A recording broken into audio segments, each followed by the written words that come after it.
اعلیٰ سطح کا اجلاس ہوا جس میں آرمی چیف بھی تھے اور پرائم منسٹر بھی اور باقی جو بڑے ذمہ داران لوگ ہیں جو ملک کی سیکیورٹی کو دیکھتے ہیں اور باقی معاملات کو. اس کے بعد ایک اعلامیہ جاری ہوا جو پوسٹ کی شکل میں ہم نے اس سے اگلے دن ہی اپنے آفیشیل یوٹیوب چینل میں ڈال دیا تھا پوسٹ کے طور پر. آپ کو پتہ ہے کہ پاکستانی قوم کی یادداشت تو بڑی کمزور ہے، خبریں سنتے بھی ہیں تو اوور لک ہو جاتی ہیں، لیکن میرے لیے وہ بہت بڑی خبر تھی.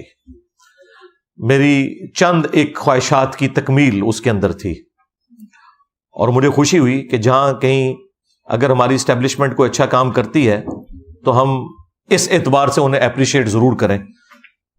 ویسے تو زیادہ تر ہم ان کے ناقد ہی رہتے ہیں، لیکن اس معاملے میں انہوں نے ایک اچھا سٹیپ لیا. تو میں نے وہ جو 5 بڑے بڑے نکات تھے ان کے، وہ ڈسپلے کروا دیے اس ایک پوسٹ کے اندر ہی، اور اس کے نیچے لکھا کہ ہم صرف اسی قسم کی اسلامک ڈیموکریسی کو پاکستان میں سپورٹ کریں گے اور ہمیں کسی قسم کا کوئی اسلامی نظام اس اعتبار سے نہیں چاہیے کہ کوئی نان اسٹیٹ ایکٹر جماعت، کسی فرقے کی جماعت جو ہے وہ سیاست کی آڑ لے کر اور پاکستان کے اوپر قابض ہو جائے اور باقی فرقے والوں کو وہ قتل کرنا شروع کر دیں، کبھی توہین مذہب کے الزام میں، تو کبھی گستاخ رسول کہنے کے الزام میں، تو کبھی گستاخ اہل بیت کہنے کے الزام میں، تو کبھی گستاخ صحابہ کے الزام میں. تو وہ پوسٹ جو لگی اس کے اوپر ظاہر ہے کہ ہر طرح کے لوگ ہیں، ان کا اپنا ریئیکشن آئے گا. کچھ لوگوں نے اسے اپریشیٹ کیا، کچھ لوگوں نے اس کے اوپر اپنے تحفظات کا اظہار کیا. تو میں چاہ رہا ہوں ایک تو وہ پوسٹ بھی ڈسکس کر لوں اور اس پہ جو لوگوں کی ریزرویشن ہے وہ بھی میں ان کو کلیئر کر دوں. 3 اکتوبر 2023 کو جو وہ اعلیٰ سطح کا اجلاس ہوا ہمارے سیکیورٹی اداروں کا، ان میں 5 جو بڑے بڑے پوائنٹ تھے جن کے اوپر انہوں نے ایگری کیا اور اسے اعلامیے کے طور پر جاری کیا. اس کی کورالریز میں اور پوائنٹ بھی ہیں، لیکن بڑے پوائنٹس جو تھے وہ 5 ہی تھے. نمبر 1، ریاست سیاسی مقاصد کے لیے مذہب کی من پسند تشریح نہیں کرنے دے گی.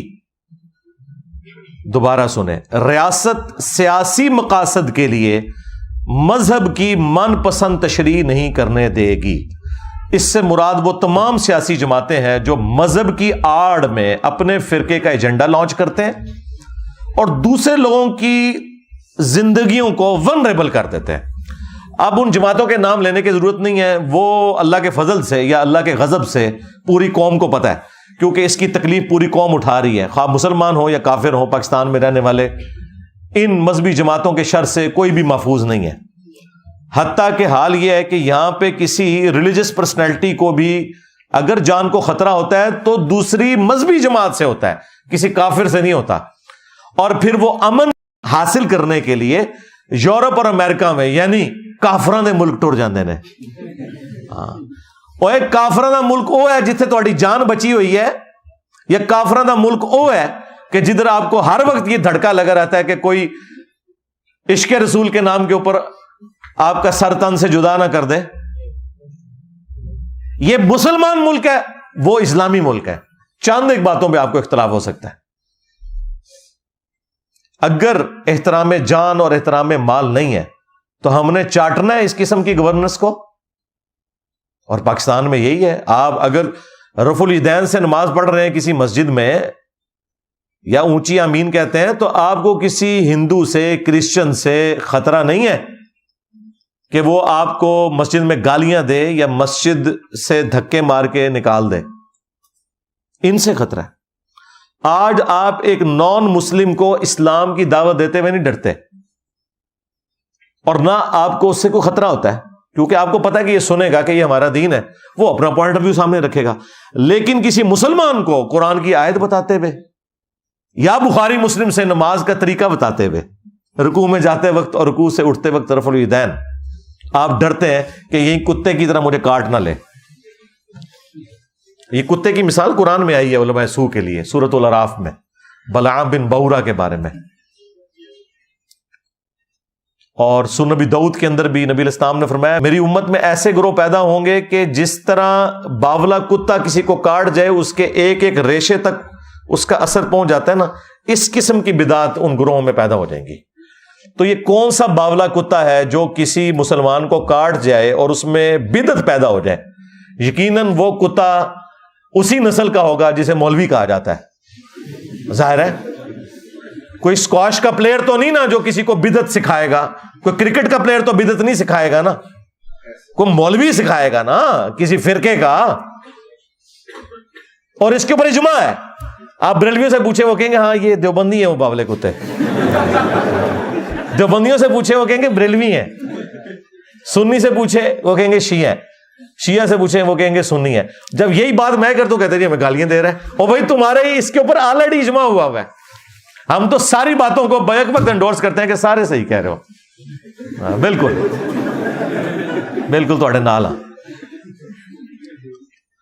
تو یہ ریاست سیاسی مقاصد کے لیے مذہب کی من پسند تشریح نہیں کرنے دے گی۔ بہت اچھی بات ہے جی، شکر ہے آپ کو خیال آیا کہ یہ ریاست ان لوگوں کے ہاتھوں یرغمال بن چکی ہے جو اپنی من پسند تشریح کرتے ہیں، ہر ایک کے اوپر گستاخی کے فتوے لگاتے ہیں، حالانکہ حال یہ ہے کہ اپنے بزرگوں نے چشتی رسول اللہ پڑھایا ہوا ہے۔ ہائے ہاں اے زخم میں چلنا ہے تھوڑا، کینسر بنا دینا ہے میں۔ اشرف علی تھانوی رسول اللہ پڑھوایا ہوا ہے، مناظرے کیے ہوئے ہیں، آج تک کر رہے ہو۔ اب میرے ڈر سے آگے کہہ رہے ہیں کتاباں بدل گئی نے۔ ہاں دیکھ لو پھر کیسے قابو آئے نے۔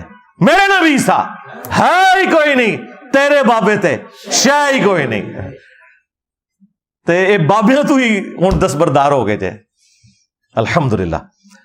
دوسرا پوائنٹ اس میں تھا کہ کسی بھی شخص یا گروہ کو طاقت کے زبردستی استعمال کی اجازت نہیں دی جائے گی۔ کسی شخص کو یا کسی گروہ کو قانون کو ہاتھ میں لینا، طاقت کے ذریعے کسی سے کوئی چیز منوانا، اس کی اجازت نہیں دی جائے گی۔ اچھا یہ ساری باتیں آلریڈی ہمارا ایک آئینی حق ہے جو ہمارے کانسٹیٹیوشن میں لکھا ہوا ہے، یہ صرف اس کا اعادہ ہو رہا ہے اور یہ اب اس کی ضرورت پڑ گئی ہے ان کو۔ چلیں ہمارا بھی ساتھ بھلا ہو جائے گا اس حوالے سے۔ تو بالکل ہم کہتے ہیں، ہم تو شروع دن سے کہہ رہے ہیں کہ صرف فوج کا کام ہے کہ وہ جہاد اور قتال والے معاملات کے اندر لے کے چلے، اور ود ان کنٹری پولیس کا کام ہے جو سول ایجنسی ہے، یا کبھی یہاں سول گورنمنٹ نے رینجرز کو بلانا ہو تو وہ بلائیں، ادروائز کسی سیاسی یا مذہبی جماعت کا یہ کام نہیں ہے کہ وہ اپنا جہادی ونگ بنائے اور اس کے ذریعے جہاد کس کے خلاف کرے؟ مسلمانوں کے خلاف۔ ہاں فرانس تک تو انہوں نے پہنچ نہیں سکنا، یورپ تک تو پہنچ نہیں سکتے، یہاں نہ ہمارے بینک چھوڑتے ہیں یہ، نہ ہماری گاڑیاں چھوڑتے ہیں، نہ ہمارے مکان چھوڑتے ہیں۔ میں نے آج تک کوئی عاشق رسول نہیں دیکھا سو کالڈ جو لبیک یا رسول اللہ کہہ کے اپنے موٹر بائک کی ٹینکی میں جو ہے نا وہ آگ لگا دے۔ تو آڈے موٹر سائیکل ساڑن کے اے ندی حالت ہے۔ تو کسی کو اجازت نہیں دی جائے گی کہ وہ اس طریقے سے زبردستی یہ کرے۔ اب یہ لادہ بات ہے کہ یہ سارے کام ہماری اسٹیبلشمنٹ کی مرضی سے اور ان کی سرپرستی میں ہوتے رہے، یہ تو ایک حقیقت ہے، اور یہ وہ حقیقت ہے جو ہم پہلے دن سے آپ کو بتاتے ہیں۔ آج جو آ کے ہماری پوسٹوں کے نیچے کامنٹس کرتے ہیں پی ٹی آئی کے لوگ، نون لیگ کے لوگ، ایسے لوگوں کو شرم کرنی چاہیے۔ تم لوگ مجھے بتاؤ گے کہ اسٹیبلشمنٹ کا سیاست میں کوئی کردار نہیں ہونا چاہیے؟ سب سے زیادہ اسٹیبلشمنٹ کے ہاتھوں جو لوگ یوز ہوئے ہیں وہ ہمیں بتائیں گے؟ بھائی ہم تو اس وقت تمہیں سمجھا رہے تھے جب تمہارا پرائم منسٹر جو ہے وہ اسٹیبلشمنٹ کے ساتھ مل کے مخالفین کو جیلوں میں گھسا رہا تھا، آج وہ خود جیل میں گیا تو تمہیں یاد آ گیا کہ فوج کا سیاست میں کوئی کردار نہیں ہونا چاہیے؟ 2018 کے الیکشنز کو کس طرح مینج کیا گیا، 2014 کے دھرنے کیسے ہوئے، اس وقت تم لوگوں کو خیال نہیں آیا؟ آج ہمیں بتا رہے ہیں جی علی بھائی اسٹیبلشمنٹ کو آپ یہ سپورٹ کر رہے ہیں، ان کا تو یہ کردار ہے، مجھے بتا رہے ہیں۔ دیکھو ہم تو 2012-13 کی میری ویڈیوز یوٹیوب کے اوپر اپلوڈ ہیں جب آپ لوگوں کو پتہ ہی نہیں تھا، اور اس وقت ہماری جہادی تنظیم میں ایسٹ ہوتی تھی فوج کا، جماعت الدعوہ باقی تنظیمیں، میں اس وقت بھی ان لوگوں کے خلاف بولتا تھا کہ یار یہ کام غلط ہو رہا ہے، یہ تمہارے گاٹے فٹ ہوں گے۔ یہ تو 2015-16 میں آ کے ان کو جب ہوش آئی، پھر ڈان لیگز ہوئی، FATF حافظہ اللہ آیا, پھر انہوں خیال آیا اچھا وہ بھی سانو گورے نہیں دسنا ہے کہ بندے دے پتر بن جاؤ. گوروں نے جب ان کو بتایا, تلوار لٹکی, تو پھر ان کو خیال آیا کہ نہیں یار یہ تو اب کام بڑھ گیا, اب ہم نے یہ کام نہیں کرنا.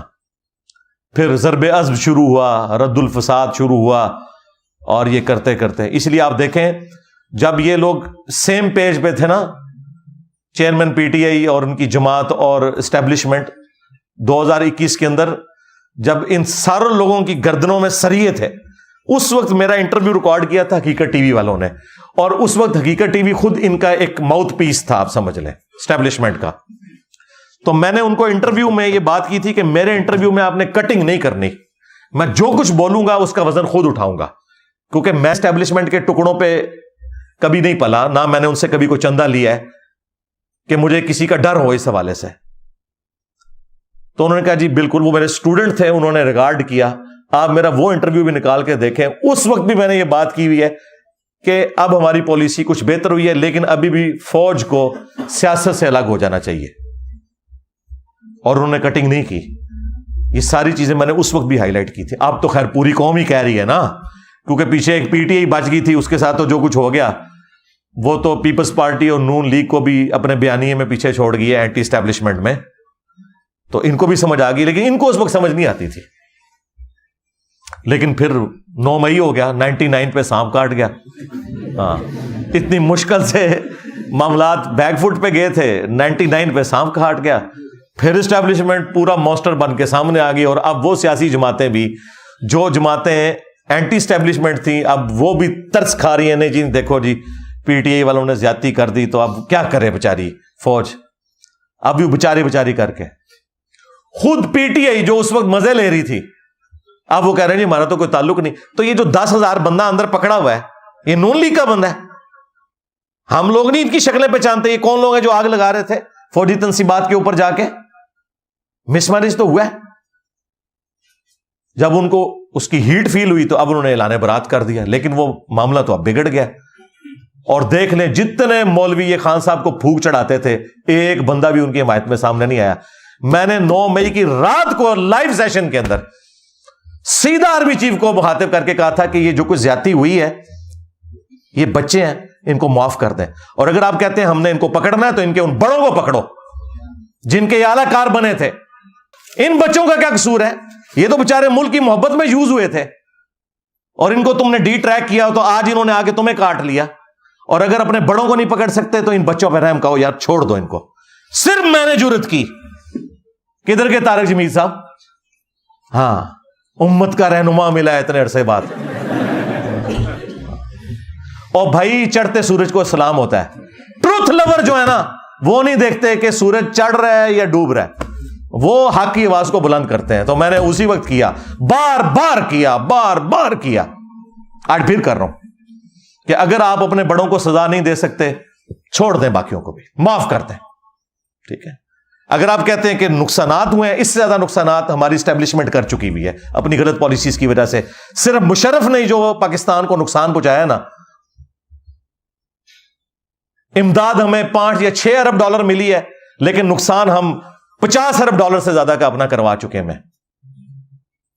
تو بس ٹھیک ہے یار, اگر تمہارے بڑوں نے اتنا نقصان کیا ہے, یہاں پہ عوام سے بھی کوئی تھوڑا بہت کوئی مس ہینڈل ہو گیا تو ٹھیک ہے یار, درگزر کرو. اور اگر اپنے بڑوں کو سزا نہیں دیتے, ان کو سزا دیتے ہو, تو ظاہر ہے پھر عوام میں کبھی بھی تمہارے لیے محبت کے جذبات پیدا نہیں ہوں گے. یہ تو ہم صرف سمجھا رہے ہیں, ہم نے کوئی پارٹی نہیں بنانی, جتھا نہیں بنانا, روڈ بلاک نہیں کرنی, صرف زبان سے کہنا ہے. مانیں گے ٹھیک ہے, نہیں مانیں گے تو اپنی مرضی. خان صاحب کو بھی ہم بہت سمجھاتے تھے کہ آپ یہ غلط طرف جا رہے ہیں, نہیں سمجھ آئی. اب ان کو سمجھ آ گئی ہے, لیکن اب فائدہ نہیں ہے. مجھے تو وہ اب چھوٹتے ہوئے نظر نہیں آ رہے. جس کیس میں ان کو ڈال رہے ہیں وہ سائفر کیس میں, تو وہ جسٹیفائی ہوں گے سزا دینے میں بھی, لے جائیں گے اس طرف.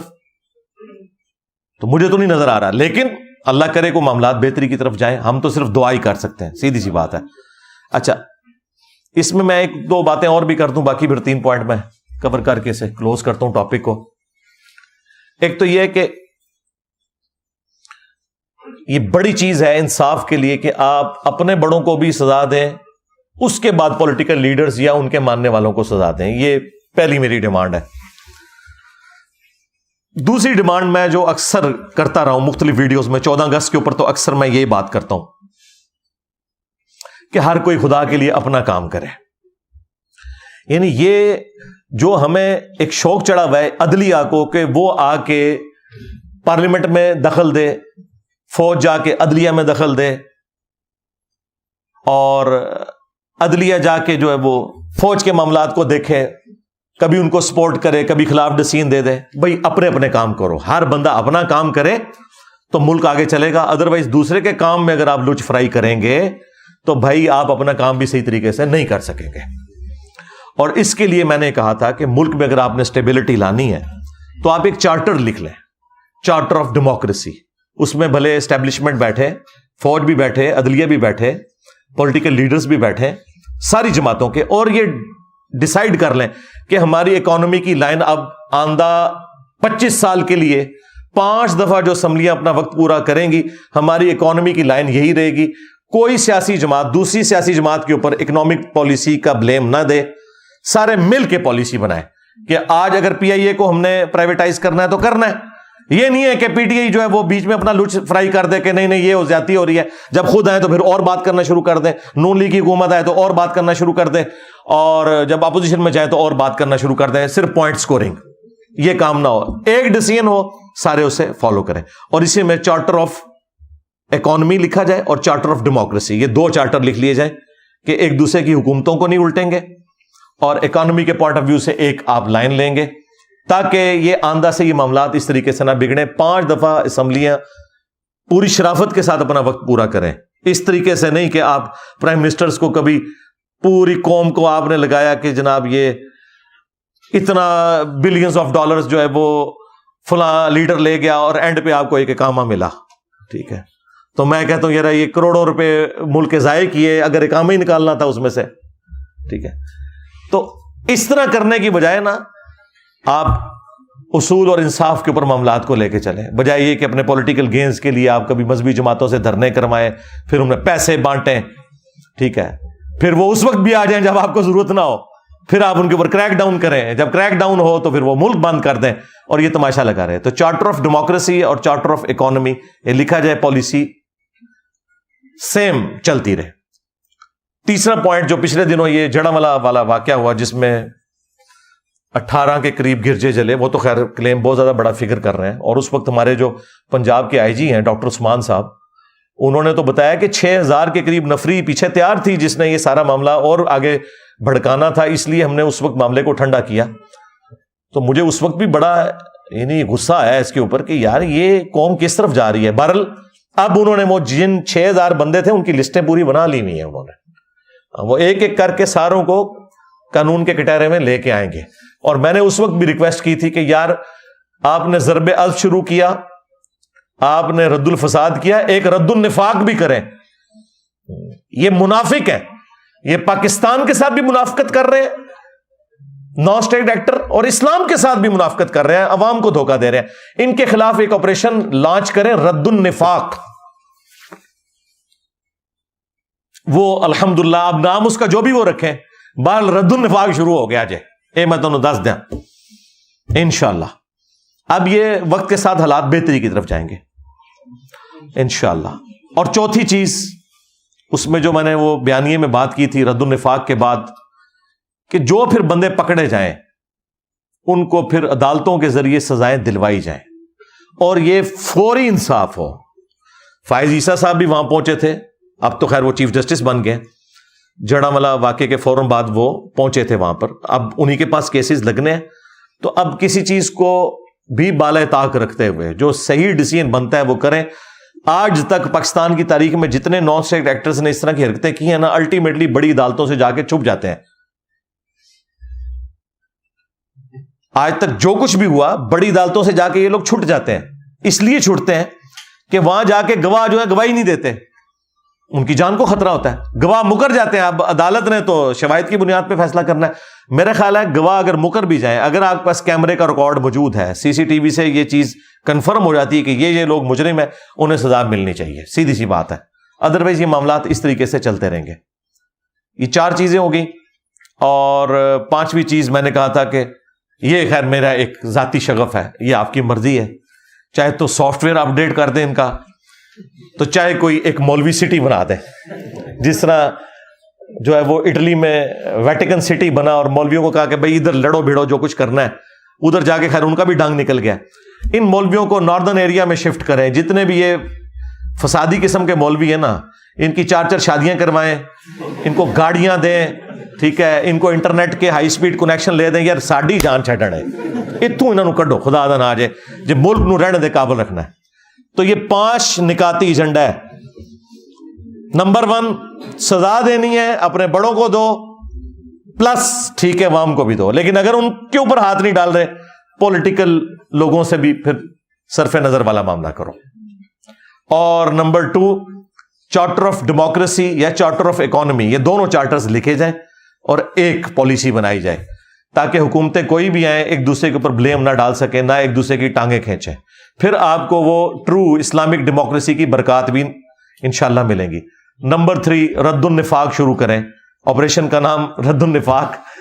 اور چوتھی چیز، جب یہ آپریشن ہو اس کے بعد عدالتوں کے ذریعے فوراً سزاؤں والا معاملہ ہو اور منطقی انجام تک پہنچایا جائے۔ اور 5ویں چیز، مولوی سٹی بنایا جائے ویٹیکن سٹی کے طرز کے اوپر۔ خیر یہ ساری باتیں میں نے ساتھ اس اعتبار سے ڈسکس کر دی کہ کانسیپٹ کلیئر ہو جائے۔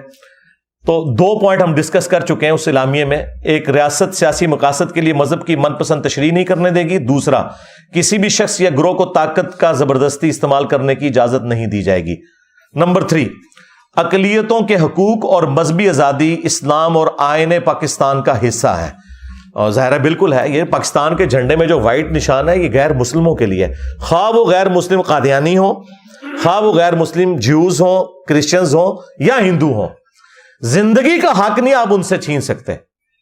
عقیدے کا اختلاف، علمی اختلاف اپنی جگہ، وہ آپ نے کرنا ہے، ڈنکے کی چوٹ پہ کرنا ہے۔ تم لوگ تو ختم نبوت کے نام کے اوپر صرف چندے کھاتے ہو نا۔